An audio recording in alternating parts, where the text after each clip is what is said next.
Start. Good morning everyone.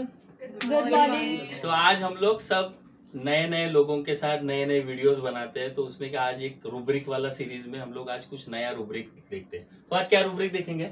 Elements from. Elements. वाह वाह वाह, मतलब एलिमेंट्स फ्रॉम।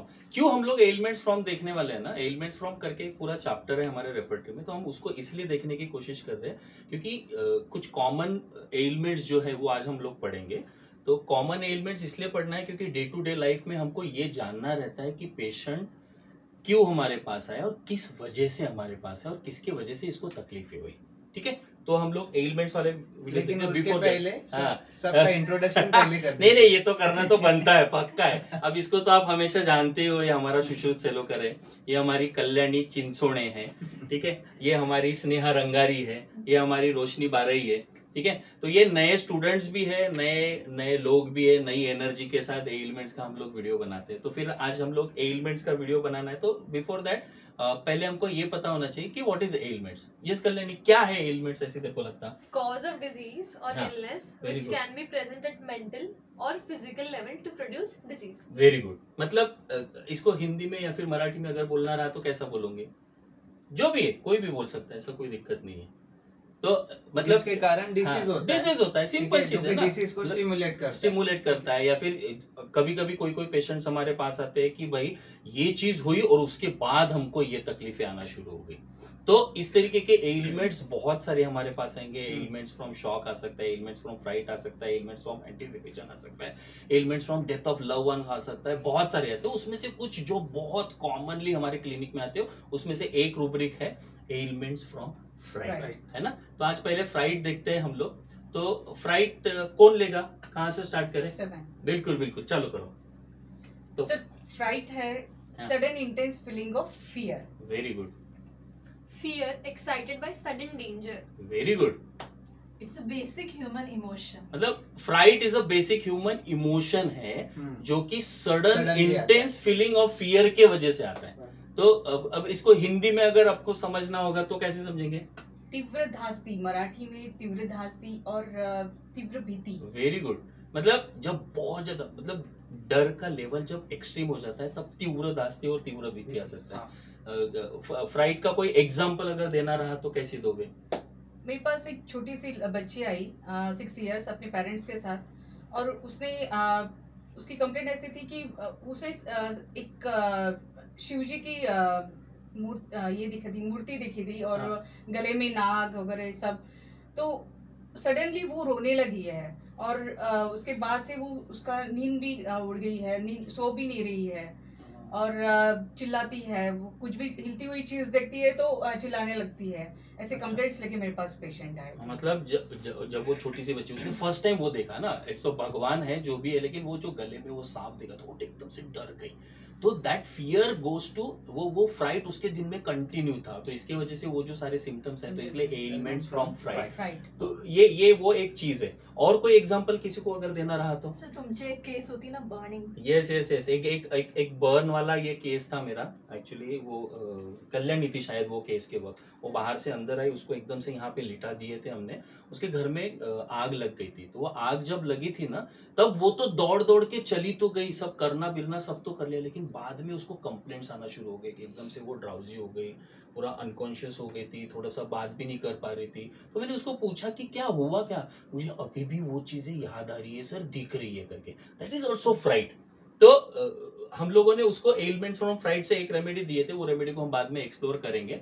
तो ये कुछ तरीके के ये रहता है। देखो कोई और एक आपकी केस थी जो मतलब गाड़ी से जा रही थी तो एकदम सडनली ट्रक या कुछ तो भी आ गया था। तो उसके बाद उसको मतलब एकदम फ्राइट, वो डर गई थी एकदम से, अरे बाप रे ऐसा करके वो डर गई। उसके बाद उसको सिम्टम्स आना शुरू हो गए। राइट। तो वहाँ पे भी अपन एलिमेंट फ्रॉम फ्राइट ले सकते हैं। तो ये फ्राइट हमेशा आपको दिखेगा, क्लिनिक में दिखेगा, और क्लिनिक में जब भी दिखेगा तो आप ये एलिमेंट्स फ्रॉम फ्राइट लेने की कोशिश करो, so that it will be very easy to मतलब find out a remedy from out of that elements from freight.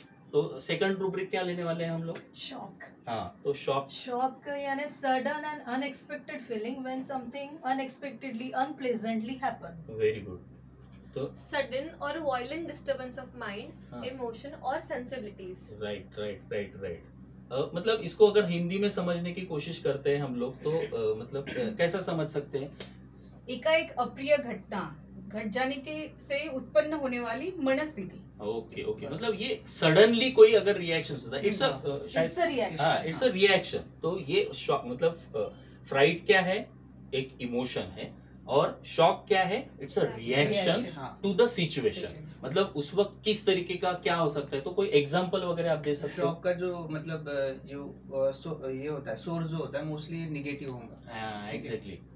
जैसे कि मोस्टली किसी का फोन आ गया और उसने बताया सामने वाले ने कि आपकी मतलब मम्मी पापा या कि किसी की भी डेथ हो गई, ठीक है, तो एकदम से शॉक में आ राइट जाता है, राइट ठीक है, राइट। और शॉक के कारण हार्ट अटैक भी आ आ सकता सकता है, है, कुछ भी हो ठीक है, सकता या है। फिर उसके कारण कोई भी सिम्टम्स आ सकते हैं। Right right. शॉक में एक हमारा एक और केस भी था, तो वो शायद हम लोगों ने वो कालीफॉस में उसको हमने इलेबरेट किया है। तो इफ अगर आपको वो अच्छे से समझना है तो just go to my YouTube channel और सर्च करो कालीफॉस वाला, तो उससे लाइक शेयर और सब्सक्राइब भी कर लेना, तो वो ज्यादा अच्छा भी रहता है, मजा भी आएगा। वो केस में हमने शॉक को किस तरीके से एनालाइज किया हुआ है, तो वो पेशेंट के साथ अगर आप समझोगे तो बहुत अच्छा हो जाएगा। तो शॉक आप ऐसा भी ले सकते हो। शॉक में मोस्ट ऑफ द टाइम कैसा ना, ये जो ट्रक वाला फ्राइट वाला एग्जांपल दिया था ना, वो उसको इस तरीके से भी हो सकता है। मतलब कैसा होता है ना, एकदम से ट्रक सामने से गया तो अपनी रिएक्शन कैसे we get stuck in that position, तो दैट इज शॉक।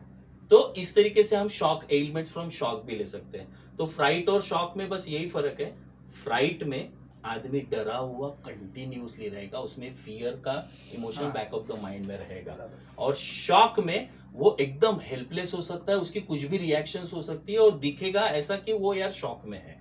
तो ये कंटिन्यूस प्रोसेस भी हो सकती है। तो फिर आगे बढ़ते हैं, तो एक हम लोग ऐसे ही सोच रहे थे कि कितने रूब्रिक्स करें एलिमेंट्स के। तो हमने उसमें कल्याणी हमारी बोली कि सर एक एंटीसिपेशन वाला जो बहुत बार मोस्टली आता है, तो कल्याणी क्या बताएगी एंटीसिपेशन के बारे में? A state of expecting something to happen and preparing for it. जैसे कि what is going to happen. Patient excitement में भी रह सकता है, patient angry रह सकता है, happy रह सकता है, sadness रह सकती है, anxiety रह सकती है, elation रहेगा, rage रहेगा, indifference भी मिलेगा, panic भी मिल सकता है। ये वेरी करता है एंटीसिपेशन में किस तरीके का रहेगा करके। Right right right right. तो मतलब ये अलग अलग तरीके से हम लोग एंटीसिपेशन को समझ सकते हैं। तो इसको हिंदी में अगर समझना है तो हमारी हिंदी की मास्टरीन है, बहुत अच्छे से हिंदी में समझाती है। तो क्या पूर्वानुमान या पूर्व ज्ञान, कुछ अनुकूल होने की उम्मीद में उत्तेजना भरी भावनाएं। हाँ, ये भावनाएं बहुत ज्यादा मतलब उत्तेजित हो सकती है। मतलब एंटीसिपेशन इज कैसा ना, कुछ भी हो जाए तो एकदम से डर जाना। हमारे पास कुछ रूब्रिक्स है एंटीसिपेशन के, एंजाइटी एंटीसिपेशन फ्रॉम है, एलिमेंट्स फ्रॉम एंटीसिपेशन है, बहुत सारे रूब्रिक है, लेकिन आज हम लोग एलिमेंट्स पे ही काम कर रहे हैं। तो एलिमेंट्स फ्रॉम एंटीसिपेशन का एक आधा एग्जांपल। एलिमेंट्स फ्रॉम एंटीसिपेशन मतलब मोस्टली एंटीसिपेशन का बताना चाहूंगी। हाँ। जैसे अभी नीट पीजी के एग्जाम है, तो हमारी फ्रेंड वो भी हम आज वो एज अ कैमरामैन हमारे साथ है। बेचारी को हमने बिल्कुल अलाउ नहीं किया क्योंकि वो एंटीसिपेशन में बहुत ज्यादा थी। सो शी इज लाइक कसं करू सर, सर सांगा ना सर प्लीज बताओ ना सर, कैसी होगा सर, कुछ होगा तो नहीं सर? मैं नहीं कर पाऊंगी सर। एक और एग्जांपल है, मतलब ये तो एंटीसिपेशन का एग्जांपल हो गया। एक मतलब मोस्टली कैसा ना, हम लोग कॉलेज में वगैरह देखते थे ना कि कुछ लोग एकदम से एग्जाम है तो एग्जाम में बहुत पढ़ाई करते हैं, स्कॉलर स्टूडेंट रहते हैं, बहुत पढ़ाई करते हैं, सब करते हैं, और फिर जब एग्जाम को जाने की वक्त आता है तो उस वक्त वो सडनली कोलैप्स हो जाते हैं, कन्वर्शन आ जाता है किसी को, पैनिक अटैक्स आ जाते हैं, कोई लूज मोशंस या फिर इधर उधर जाने की भी कोशिश करता है, फ्रीक्वेंट यूरिनेशन। हाँ, फ्रीक्वेंट यूरिनेशन, वो तो बहुत कॉमन है ना। तो उसके वजह से आया हुआ जो भी एलिमेंट्स है वो एंटीसिपेशन है। एंटीसिपेशन के पीछे में मतलब इनसिक्योरिटी हो सकती है, वरी हो सकती है, ठीक है, या फिर फियर हो सकता है किसी चीज का, फेल्यूर का वगैरह। राइट। तो और एक एग्जांपल, जैसे कि मोस्टली लोग जो ट्रांसफर करते हैं एक जगह से दूसरी जगह, ठीक है, बस से वगैरह, ठीक है, तो उसके पहले ही वो बार बार मतलब टॉयलेट यूज कर लेते हैं, ठीक है, कि मतलब वहाँ मिलेंगे कि नहीं, कैसा होगा मेरा, तो ये सब कुछ चीजें जो नॉर्मली चलती है अपने घर में भी होता है ये, तो यहाँ पे अपन एंटिसिपेशन ले सकते हैं। राइट। एक्चुअली कैसा ना, हमारी कल्याणी भी हमसे थोड़ा सा कहीं दूर जाने लगी। सर मैं अकेले रह पाऊंगी कि नहीं रह पाऊंगी, सर मैं क्या करूंगी, सर वहां पे मेरे को अकेला रहने की तो आदत ही नहीं है ना सर मेरे को कैसी तो भी हो रहा है ना सर, मैं डर रही हूँ ना सर।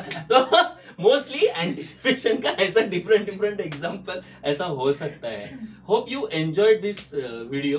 किसी को कुछ और कंट्रीब्यूट करना है? नहीं, बस इतना काफी बढ़िया है पक्का। आज के लिए। आज का इतना ही काफी है, क्योंकि क्या है ना, जितना ज्यादा हम लोग पढ़ाने की कोशिश करते हैं, आप लोग भी कुछ होमवर्क किया करो। तो एलिमेंट्स के बहुत सारे रूब्रिक्स है, just go to that rubrics और थोड़ा सा एक रूब्रिक को इलाबरेट करो, अपने क्लिनिकल प्रैक्टिस में उसको यूज करो। सो मुझे ऐसे लगता है कि वी हैव कन्वेड जितना हमको कन्वे करना था। So thank you. और लाइक शेयर सब्सक्राइब तो पक्का करो, और कमेंट भी करना कि वीडियोस कैसे लग रहे हैं हमारे। और कुछ सजेशंस होंगे तो वो भी आप दे सकते हो, क्योंकि सजेशन से कैसा ना हम लोग वो रूब्रिक बना सकते हैं, स्पेशली डिफरेंशिएट करने में हमको वो थोड़ा सा हेल्प होगा। सो थैंक यू ऑल, और थैंक यू तुम सबको भी। चलो थैंक यू। Thank you.